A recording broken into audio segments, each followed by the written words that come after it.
तब वो उस मौके के टाइम पे बीजेपी कुछ ऐसा फ्लैशबैक की तरीके से ऐसा वो कभी हिंदू कार्ड खेलती है, कभी हिंदुत्व की बात करती है। हिंदू और हिंदुत्व को जानते नहीं। अब देखिए हिंदुत्व की फिलॉसफी क्या है, वो कहता है एकम सत विप्राह बहुधा बदंती। कभी पब्लिक को लुभाने के लिए कभी बड़े बड़े वादे करती है। बट अजमेर में बीजेपी 25 सालों से आ रही है, क्या कारण रहा जो कांग्रेस नहीं आ पा रही है? अजमेर के अंदर जो अजमेर के 25 सालों से जो अजमेर के जो विधायक हैं, एक्चुअली क्या है, अजमेर की जनता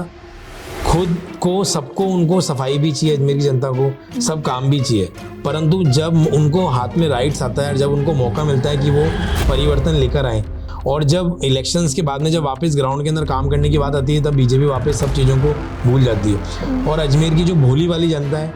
उस जनता को बीजेपी के लोगों को बहुत तरीके से मैनिपुलेट करना आता है। अजमेर के विकास के लिए और अजमेर की हक की लड़ाई के लिए अगर जेल जाना पड़ा तो मैं जाऊंगा, इसके बारे में क्या कहना चाहते हैं? जिस तरीके से आप लोग देख रहे हो मेरे को कि मैं जिस तरीके से मेरी पूरी यूथ कांग्रेस की टीम के साथ में और जनता के साथ में जिस तरीके से हम लोग जनता के लिए हम लोग सड़कों पे उतर के लड़ाई कर रहे हैं, तो हमको बिल्कुल भी एक सेकंड के लिए भी हमारे मन में इस तरीके से कोई शंका नहीं है कि अगर जिस तरीके से पूरे देश के अंदर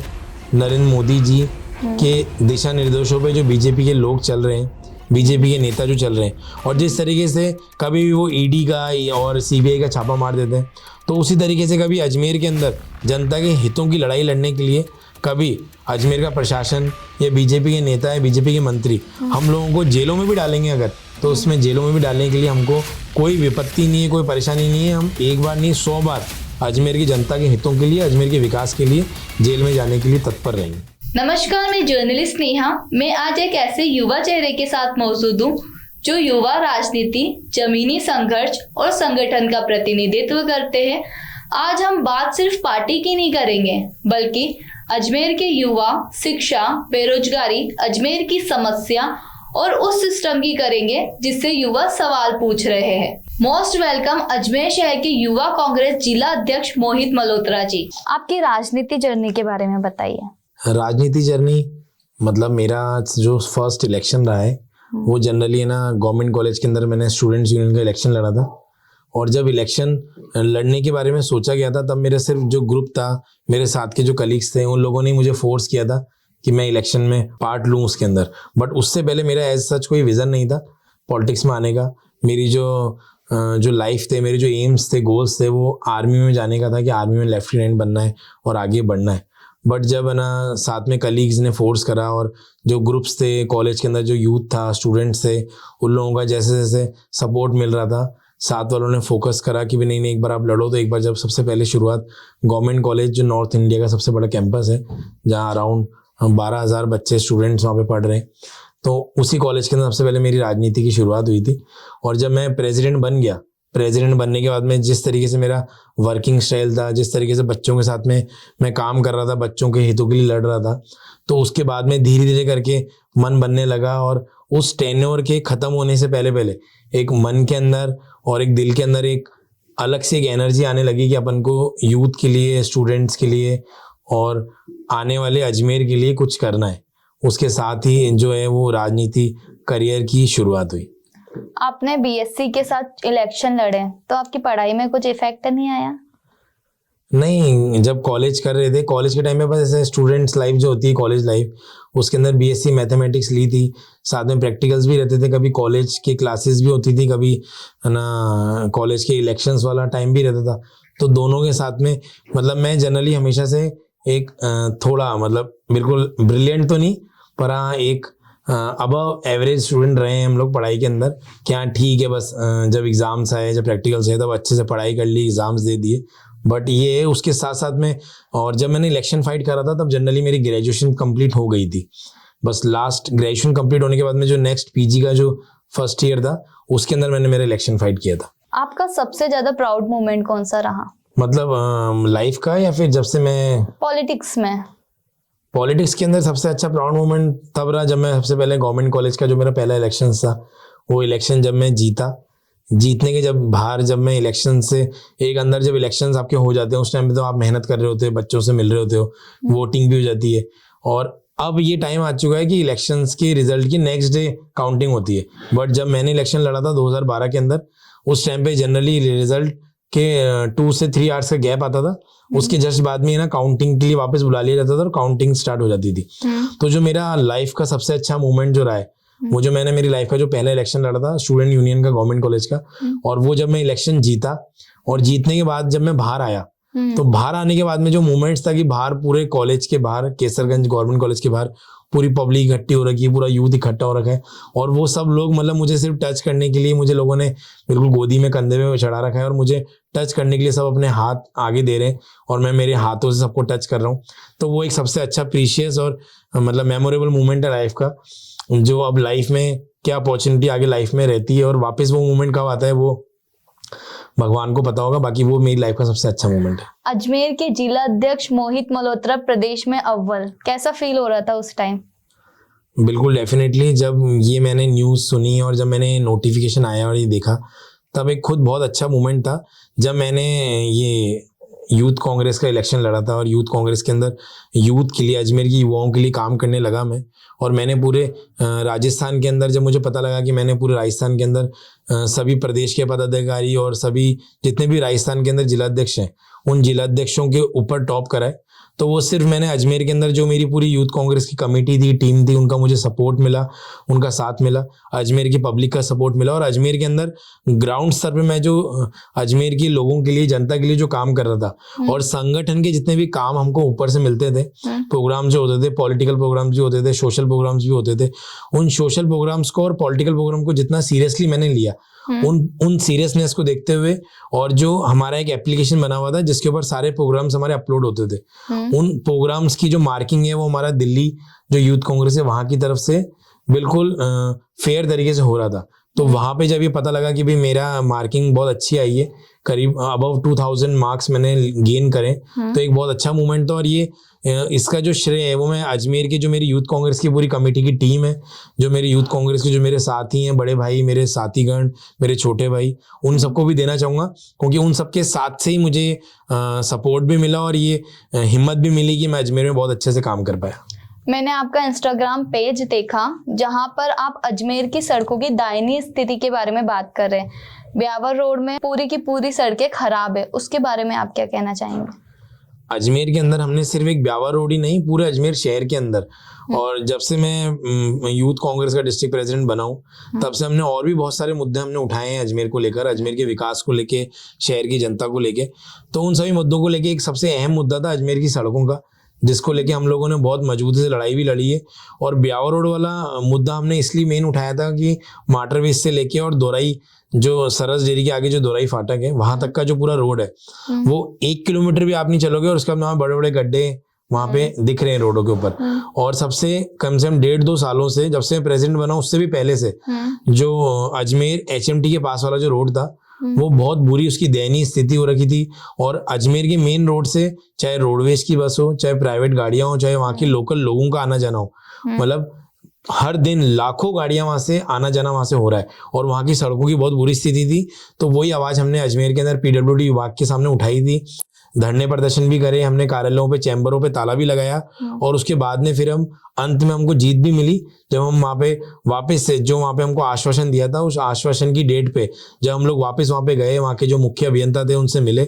तो उनसे मिलने के बाद में उन्होंने हमको वर्क ऑर्डर दिए। वर्क ऑर्डर के साथ में आज वहाँ पे काम स्टार्ट हो चुका है, जिसमें अभी कुछ दिनों पहले ही हमने उसका वीडियो भी शेयर किया था सोशल मीडिया के माध्यम से कि वहाँ पे JCB लगा के और PWD के द्वारा वहाँ पे काम स्टार्ट कर दिया गया है। अजमेर की बस स्टैंड की हालत भी बहुत ज्यादा जर्जर हो रही है, आपने उसका भी विरोध किया था। अजमेर के अंदर बस स्टैंड को लेके जो हमारे अजमेर के जो विधायक हैं माननीय वासुदेव देवनानी जी, उन्होंने भी वहाँ का भ्रमण भी करा और रोडवेज के बड़े बड़े अधिकारियों के साथ में, इनफैक्ट कलेक्टर साहब के साथ में भी वहाँ पे पूरा विजिट भी करा था। बट आज उस विजिट करेगा वो भी 6 महीने से भी ज्यादा हो चुके हैं। और एक टाइम था जब ये घोषणा भी हो गई थी कि अजमेर के अंदर, अजमेर का बस स्टैंड के लिए बजट भी जो है सैंक्शन हो चुका है और बस वहाँ पे बस स्टैंड का काम स्टार्ट होने वाला है बारिशों के बाद। परंतु बारिश निकल चुकी है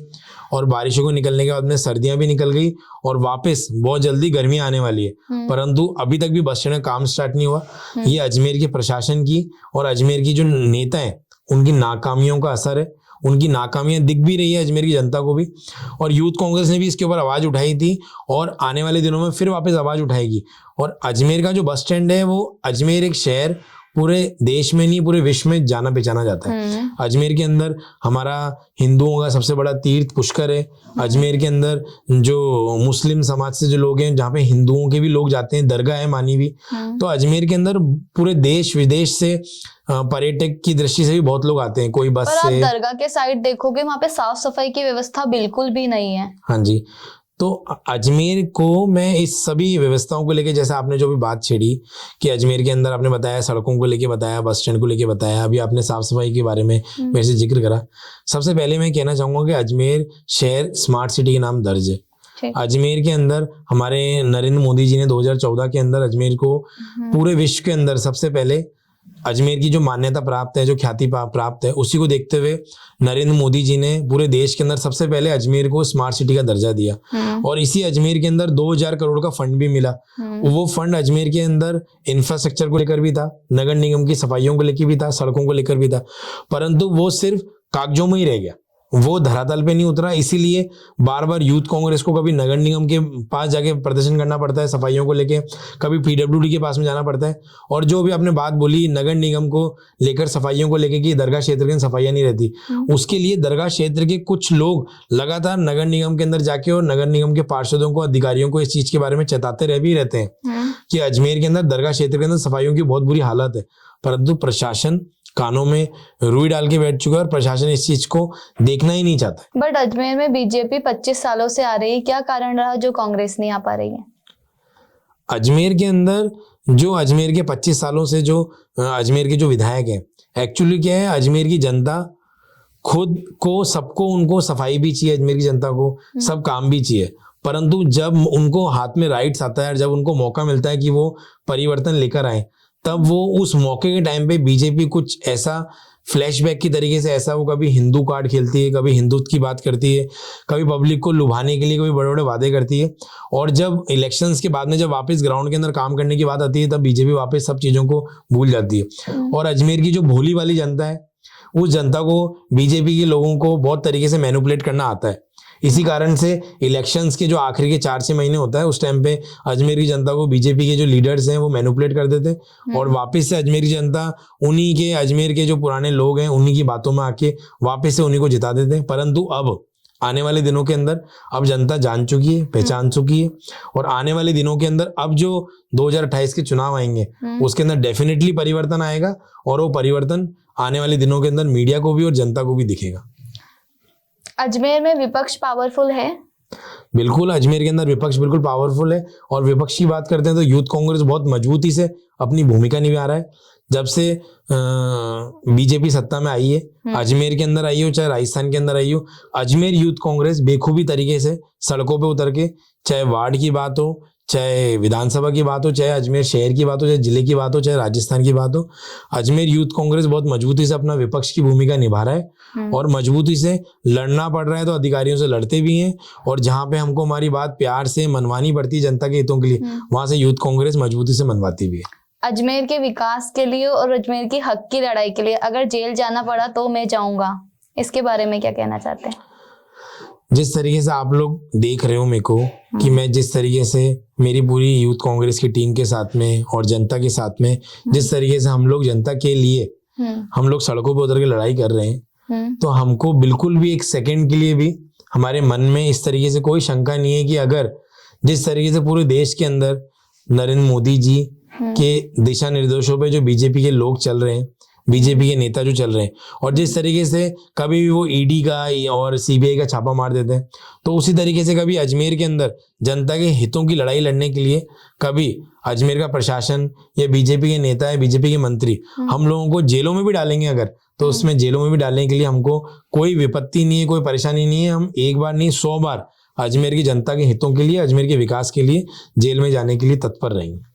अजमेर की भूल कमल का फूल।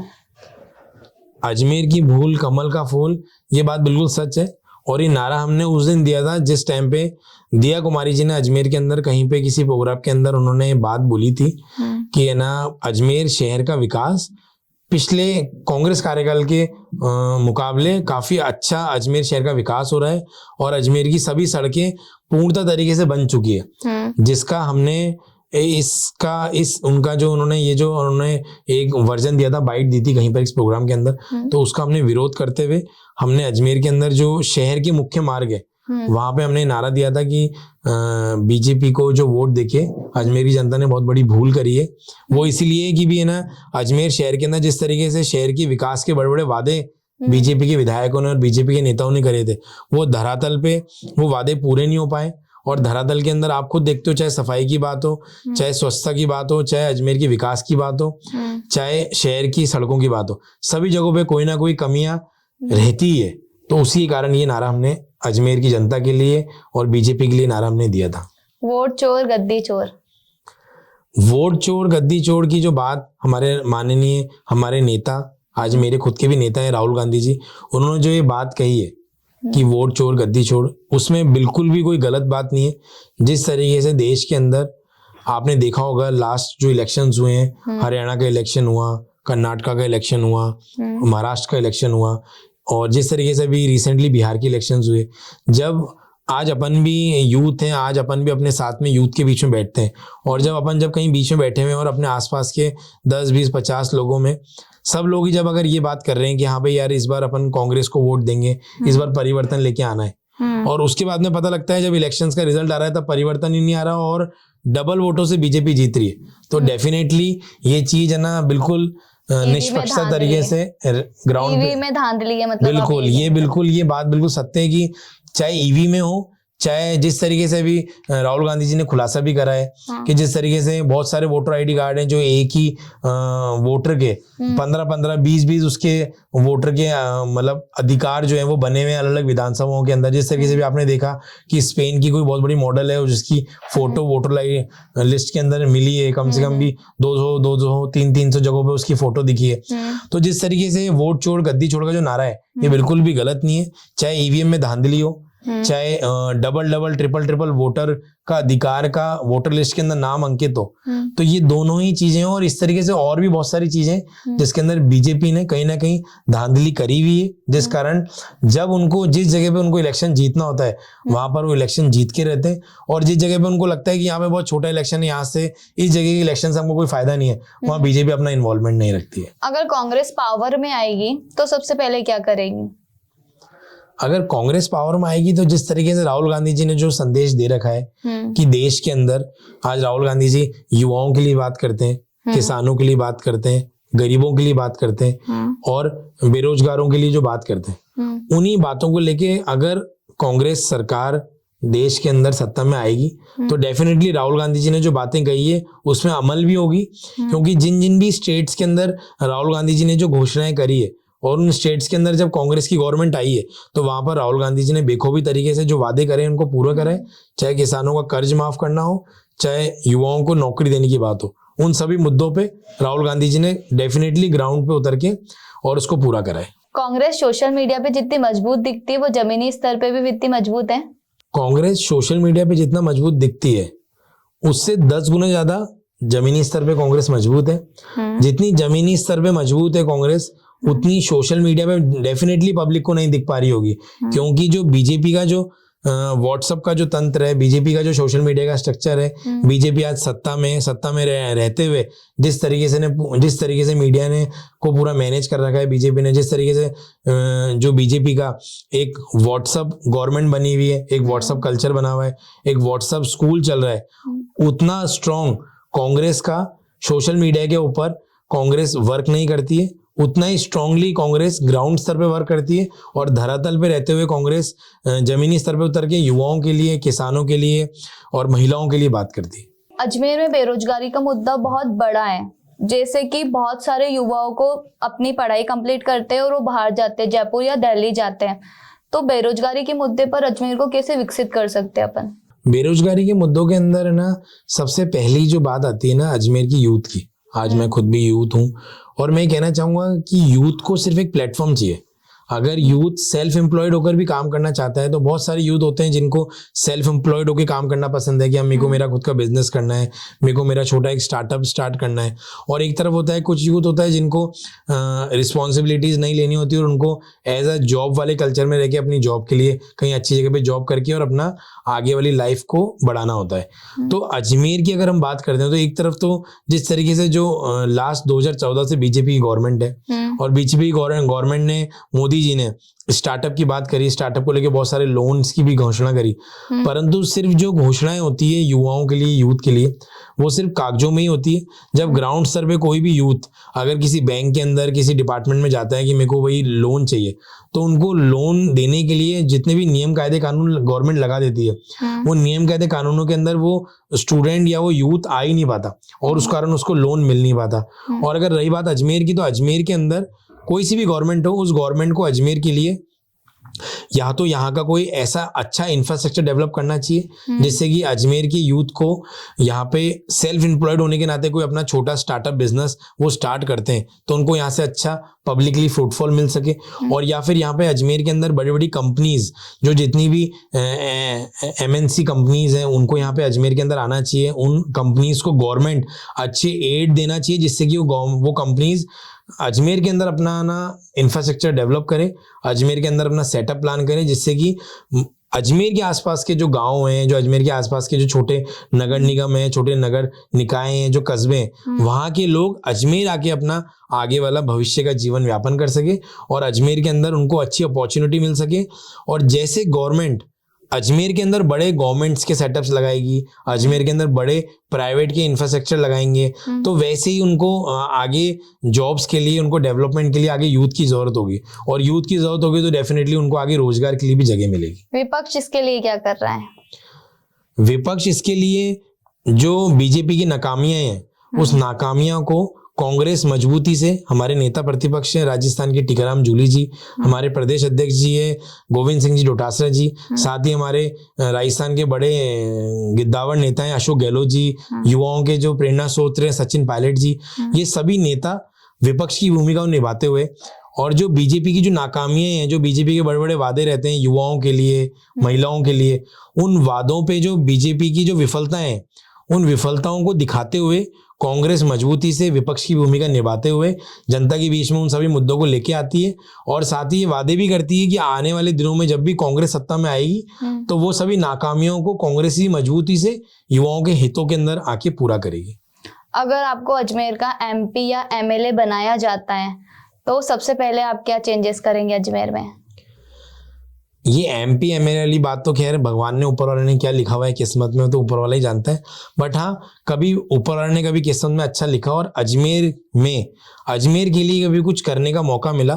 तो मैं यही कहना चाहूँगा कि मैं सबसे पहले अजमेर के लिए, अजमेर का जो इंफ्रास्ट्रक्चर है, अजमेर के शहर की जो सुंदरता है, जिस तरीके से पूरे देश विदेश के अंदर अजमेर की जो पहचान है वो एक अजमेर स्मार्ट सिटी और एक पर्यटक की दृष्टि से जाना चाहता है, तो सबसे पहले मैं वो जो एक अजमेर की जनता के लिए, अजमेर से आने वाले लोगों के लिए जो एक अजमेर का विजन है उस विजन को सुधारना चाहूँगा, जिससे कि अजमेर के चारों ही तरफ, अजमेर के अंदर जब कोई लोग अजमेर के अंदर घुसे, अजमेर शहर को देखें तो सबसे पहले उनको देखने के बाद में ही उनके मन के अंदर, उनके दिलों के अंदर इतनी प्रसन्नता आनी चाहिए अजमेर को देख के कि यार कितना सुंदर शहर है। तो सबसे पहले मैं, अगर भगवान ने मुझे मौका दिया, अजमेर की जनता ने मौका दिया, तो सबसे पहले मैं अजमेर के विकास के लिए, अजमेर के इंफ्रास्ट्रक्चर के लिए और शहर की जनता के लिए ये काम करना चाहूँगा।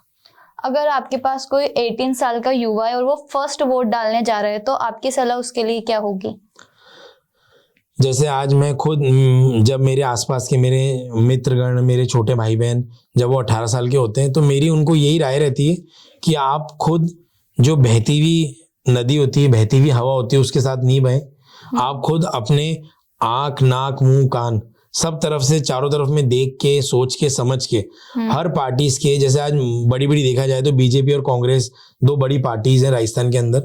तो वो दोनों ही पार्टीज के पॉजिटिव नेगेटिव दोनों देखकर, समझ के और फिर उनको अपना वोट कास्ट करना चाहिए। बीजेपी का कोई मजबूत नेता? बीजेपी का कोई नेता अजमेर के अंदर तो मेरे को बीजेपी का कोई नेता नजर नहीं आता। उसका मेन कारण ये भी है कि जो नेता होता है वो नेता किसके लिए होता है, वो जनता के लिए होता है, वो जनता के विकास के लिए होता है, शहर के विकास के लिए होता है और जनता ही उसको नेता मानती है और नेता चुनती है। परंतु अजमेर के अंदर जो बीजेपी के जो नेता है वो जनता के लिए कुछ नहीं कर रहे, सिर्फ कागजी कार्रवाई पे, सिर्फ घोषणाओं पे वो बिल्कुल अमल करते हैं मीडिया के सामने आके। परंतु जब ग्राउंड स्तर पे जनता के हितों की जब बात होती है, जैसे आज अजमेर के अंदर बात करते हैं तो अजमेर के विकास के लिए नगर निगम, तो नगर निगम की पूरी विफलता है। शहर के अंदर जगह जगह आप जाके देखो, सब जगह गंदगी पड़ी हुई है। एक तरफ अजमेर की जो सुंदरता का जो मेन कारण है वो आना सागर है। आना सागर की हालत आप देख चुके हो। बीजेपी ने इतने बड़े बड़े गंगा संरक्षण प्लान लेकर आई, परंतु उसमें विफल रही। सिर्फ फोटो सेशन कराया, सेल्फियां बनाई आना सागर के अंदर जाके और वापस आना सागर की हालत आप सामने सबके आपके। तो उसी तरीके से अजमेर के अंदर जो नेता की बात करें तो बीजेपी का ऐसा कोई नेता है नहीं जो अजमेर के विकास की बात कर सके। आज तक आपने अजमेर के लिए क्या क्या काम किया? जब से मैं अजमेर के अंदर स्टूडेंट पॉलिटिक्स के अंदर आया हूँ, तो जब मैं गवर्नमेंट कॉलेज का प्रेसिडेंट था तो मैंने अजमेर में एज अ प्रेसिडेंट रहते हुए मैंने अजमेर के स्टूडेंट्स के विकास के लिए जो स्टूडेंट्स का जो फंड आता था उस फंड को सही तरीके से यूज करे प्रिंसिपल। कॉलेज के अंदर जो कैंटीन थी, जो लाइब्रेरी थी, जो कॉलेज के अंदर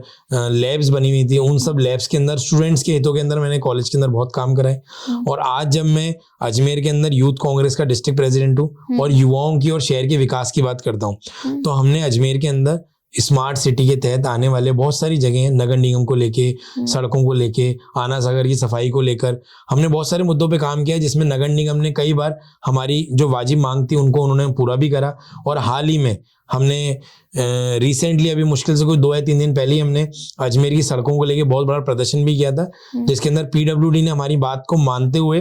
अजमेर की शहर की जो मुख्य मार्ग थे, जहाँ पे कई सालों से बहुत बड़े बड़े गड्ढे हो रखे थे, उनका निर्माण कार्य शुरू करा दिया गया और इनफैक्ट सड़कें बन के तैयार भी हो चुकी है। और नगर निगम के अंदर भी अभी हमने शहर के अंदर बहुत सारे चौराहे ऐसे हैं जो अंधेरों में डूबे हुए हैं, जिसके लिए अभी हमने ज्ञापन भी दिया था नगर निगम के अंदर, जिसके अंदर भी हमको ये आश्वासन दिया है कि आपको आने वाले 7 दिनों के अंदर नगर निगम की जितनी भी एरिया उन सबके अंदर लाइटों की व्यवस्था भी आपूर्ति करके पूरी कर दी जाएगी। अगर विपक्ष मजबूत हो तो सरकार से काम करवा सकता है, इसमें आपके क्या विचार है? डेफिनेटली बिल्कुल सही बात होती है। सबसे पहली बात होती है इसके अंदर, अगर सरकार काम करना चाहती है,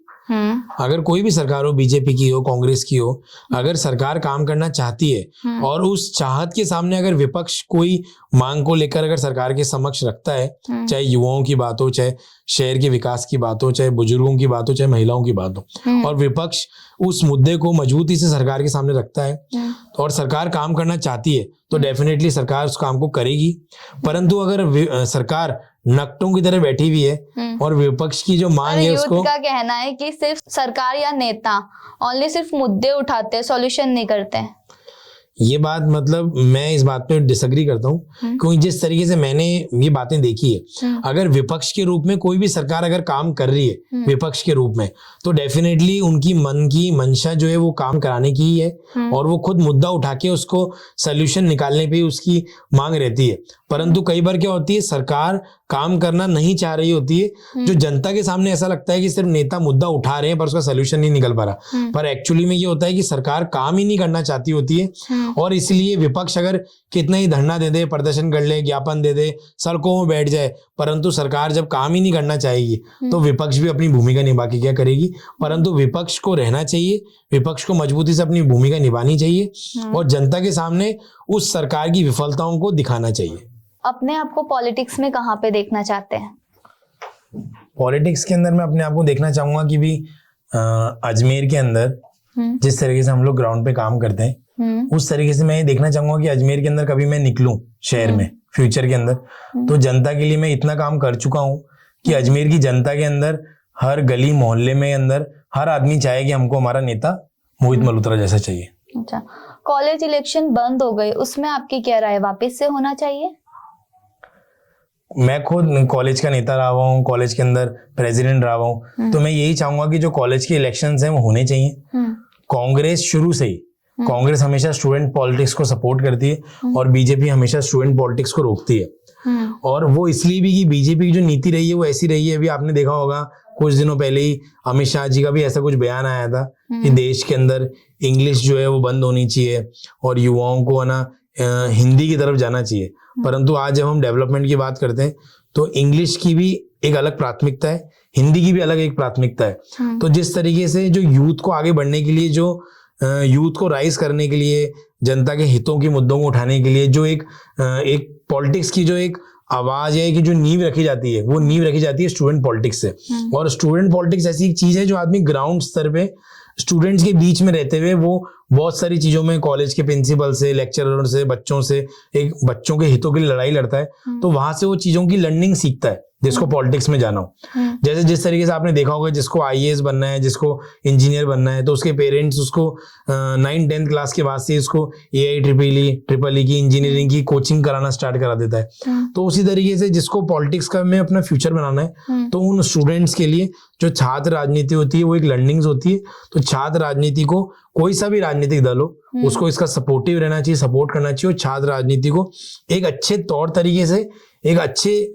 इंफ्रास्ट्रक्चर के साथ में और अच्छे एक प्रारूप की तरीके से उसको बढ़ावा देना चाहिए। आप अजमेर युवा कांग्रेस के जिला अध्यक्ष हैं, आप कोई शहर के लिए डिसीजन लेते हैं तो कांग्रेस सरकार सुनती है आपकी? बिल्कुल, जैसे आज मैं यूथ कांग्रेस का डिस्ट्रिक्ट प्रेसिडेंट हूँ, जो मेरा संगठन है यूथ कांग्रेस, वहां से हम हमारा कोई भी अजमेर के अंदर कोई भी मुद्दा होता है या कोई हमारी मांग होती है, संगठन को लेके हो जाए या जिले को लेके आ जाए,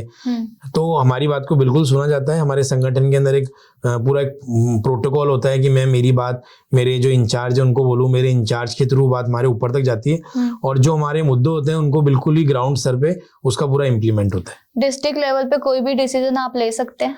बिल्कुल, हमको स्वतंत्र अधिकार होता है। मैं एज अ जिला अध्यक्ष, मैं मेरे संगठन को लेके, मेरे जिले के अंदर, मैं मेरे संगठन के अंदर मेरे को पूरे स्वतंत्र अधिकार होते हैं कि मैं इंडिपेंडेंट तरीके से मैं कोई भी डिसीजन ले सकता हूँ और किसी मुद्दे पे कितनी भी मजबूत लड़ाई लड़ सकता हूँ, जिसके अंदर मेरा संगठन और मेरे अजमेर शहर जिले के मेरे जो नेता हैं, मेरे जो विधायक हैं, वो सदैव संगठन के अध्यक्ष के साथ है, या संगठन के अध्यक्ष होने के नाते या मेरे संगठन के कार्यकर्ता के रूप में ग्राउंड स्तर पे काम करने के नाते वो सदैव हमारे साथ रहते हैं। यूथ का परसेप्शन है कि कांग्रेस ओल्ड लीडर की पार्टी है। नहीं है, बिल्कुल गलत है। जिस तरीके से अभी आपने बताया, कांग्रेस के अंदर जो ओल्ड लीडर्स हैं, जो वो गिद्दावर नेता होते हैं, उनकी जो नीतियां होती है वो भी कहीं ना कहीं बहुत मजबूत होती है, और जो यंग लीडर्स होते हैं उन यंग लीडर्स की भी जो नीतियां होती है वो बहुत मजबूत होती है। और कांग्रेस जो है वो बिल्कुल यूथ की पार्टी है। जिस तरीके से आपने देखा होगा, हमारे यूथ के जो हमारे यूथ कांग्रेस के जो प्रदेश अध्यक्ष हैं, अभिमन्यु पुनिया जी हो गए, हमारे प्रदेश के जो यशवीर सूरा जी, सुरेंद्र मून जी, और ज्यादा बड़ी बात मैं क्या करता हूँ, राजस्थान के अंदर NSUI और यूथ से बहुत बड़े बड़े नेता हैं, मुकेश भाकर जी, रामनिवास गावड़िया जी, जो कि राजस्थान के बहुत बड़े नाम हैं, और वो सब NSUI और यूथ कांग्रेस से निकले हुए। और अजमेर के अंदर देखा जाए तो अजमेर जिले के अंदर हमारे विकास चौधरी जी जो MLA हैं किशनगढ़ के, वो खुद एक यूथ है। तो कांग्रेस ही एक ऐसी पार्टी है जो यूथ को हमेशा सपोर्ट करती है। अजमेर शहर जिले के अंदर आपने देखा होगा, आज मैं खुद यूथ कांग्रेस का जिला अध्यक्ष हूँ, आज मुझे पूरा कांग्रेस की तरफ से पूरा सपोर्ट मिलता है। अजमेर जिले के अंदर शिव प्रकाश गुर्जर जी हैं जो NSUI से निकले हुए हैं, यूथ कांग्रेस से निकले हुए हैं, और आज उनको कांग्रेस ने प्रत्याशी बनाया नसीराबाद से। तो कांग्रेस ही ऐसी पार्टी है जो इसके अंदर यूथ का भविष्य है। जो भी युवा अपने शहर के अंदर, प्रदेश के अंदर और देश के अंदर नेतागिरी करना चाहते हैं, राजनीति करना चाहते हैं, उनको बिल्कुल कांग्रेस का दामन थामना चाहिए। सचिन पायलट जी का, गोविंद सिंह डोटासरा जी का, जो यही एक युवा लीडर हैं जो यूथ को आगे बढ़ाते हैं। यूथ को आप क्या संदेश देना चाहेंगे?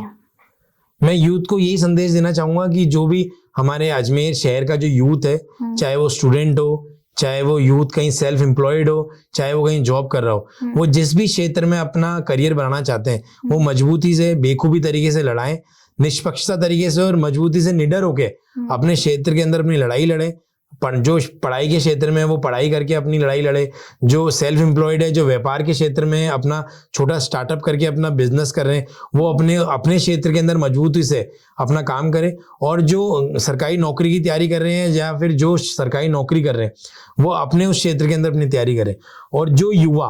राजनीति में अपना भविष्य बनाना चाहते हैं, वो भी निष्पक्षता तरीके से, साफ सुथरी छवि के साथ में वो भी अपना कार्य करें, तो जरूर ऊपर वाला उनको सफलता देगा। कभी आपने सोचा है आप बीजेपी ज्वाइन करेंगे? फिलहाल मेरे मन में कभी ऐसा कोई ख्याल किसी भी तरीके से दूर दूर तक नहीं है। मैं जिस संगठन से जुड़ा हुआ हूँ, उस संगठन में मजबूती से और बहुत सच्चे मन से उस संगठन से जुड़ा हुआ हूँ, और हमारे नेता राहुल गांधी जी हैं। कभी आपको कुछ अच्छा ऑफर आया बीजेपी से?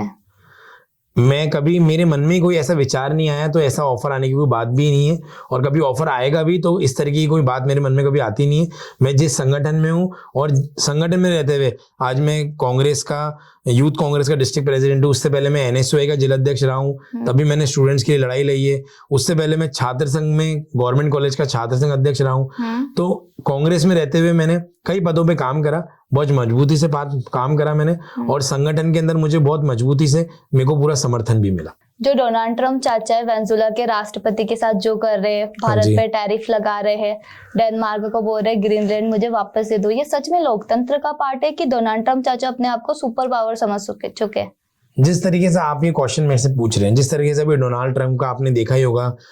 मीडिया के माध्यम से हम सब ने देखा कि कभी वो देश के ऊपर टैरिफ लगा रहे हैं, जिस तरीके से अभी हिंदुस्तान पाकिस्तान का जब अभी युद्ध हुआ था, उस बीच के अंदर भी डोनाल्ड ट्रम्प का बहुत ज्यादा इन्वॉल्वमेंट रहा था। तो जिस तरीके से डोनाल्ड ट्रम्प जिस मानसिकता से वो डिक्टेटरशिप देश के अंदर फैलाना चाह रहे हैं, भारत के अंदर और पूरे विश्व के अंदर जो ये डिक्टेटरशिप चलाना चाह रहे हैं, जब हिटलर जैसा इस पूरे विश्व के अंदर वो ही नहीं रह पाया, हमारे देश के अंदर भी वो आया, जब हिटलर का ही राज नहीं चल पाया, तो डोनाल्ड ट्रम्प जैसे तो बहुत आएंगे और बहुत चले आएंगे। ये प्रकृति है, पर देश हिटलर ने दुनिया। दूसरा विश्व युद्ध करवा दिया था, तो क्या Donald Trump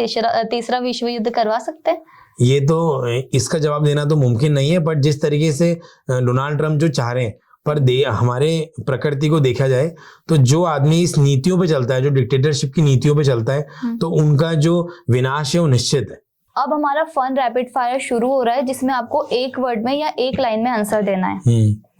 Rahul Gandhi leader या लर्नर? डेफिनेटली लीडर, वो हमारे देश के नेता हैं और मेरे खुद के नेता हैं। कॉलेज लाइफ या पॉलिटिक्स लाइफ? कॉलेज लाइफ के अंदर यूथ पॉलिटिक्स करने के बाद में आगे शहर के विकास के लिए और देश में पॉलिटिक्स करने के लिए ग्रोथ मिलती है। सोशल मीडिया या ग्राउंड पॉलिटिक्स? ग्राउंड पॉलिटिक्स पे काम करेंगे तो डेफिनेटली सोशल मीडिया तक पहुंच जाएंगे। पावर या प्रिंसिपल्स? प्रिंसिपल्स पे चलेंगे तो पावर अपने आप मिल जाएगी। सिस्टम चेंज या सिस्टम से फाइट? सिस्टम से फाइट करेंगे तो सिस्टम अपने आप चेंज हो जाएगा। संगठन या चुनाव? संगठन में काम करेंगे तो चुनाव तक पहुंच जाएंगे। अजमेर की राजनीति करना पसंद करेंगे या अपने देश की? अजमेर में राजनीति करेंगे तो देश में अपने आप जगह मिलती रहेगी। सचिन पायलट या योगी आदित्यनाथ? डेफिनेटली सचिन पायलट। पावर में आने के बाद सबसे पहले यूथ के लिए क्या करेंगे? पावर में आने के बाद में यूथ के लिए एम्प्लॉयमेंट और शहर के विकास। अगर आपको देश की राजनीति करने को मिले तो उसमें आप कौन सा पद चुनेंगे? जहां पर जनता पहुंचाए। Thank you so much. आप अजमेर के लिए बहुत अच्छा काम कर रहे हैं, ऐसे ही आप काम करते रहे और अजमेर के विकास में अपना योगदान देते रहे। Thank you so much.